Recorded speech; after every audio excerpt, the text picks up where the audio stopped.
Right. You need to understand that sometimes clients don't know what they want, but they can identify it when they see it on your page. So that's why it's important that you always put out this content. It's important that you understand that at some point in your career, you are going to have to do pro bono. You're going to have to do free work.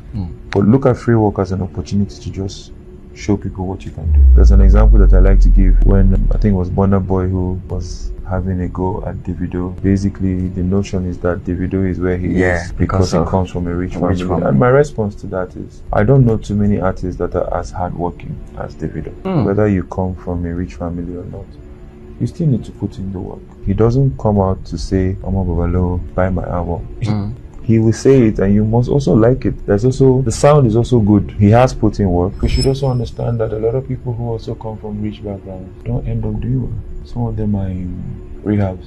The story is not black or white. I think that we should never discredit the people who come from rich and affluent homes and say that that is the basis of their success. I think that those people should also be given a certain level of credit. To be successful in any climate, in any condition, is worth mentioning. Sometimes life is about self-discovery. Some people will discover themselves in a year or two, others will take 10 years. But as long as you're on that path of discovery, I don't think that we have any right to police where people should be because of how we expect them to be by now. Many people use Instagram as a yardstick to determine how successful people are. So they believe that if you are loud on Instagram or visible on Instagram, then you are successful. So much so that the people who are not loud on Instagram or posting on Instagram, they don't consider them to be reigning. Don't use Instagram to determine or judge how successful or how fulfilled people are. Never compare yourself to anyone. Comparison is the thief of joy. You are doing good where you are, but you start to think that you are not doing good because you start to compare your doing good to another person is doing good.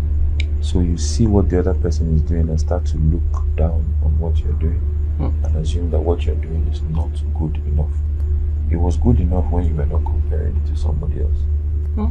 So never compare your growth, your work, your studio space, your camera, whatever it is.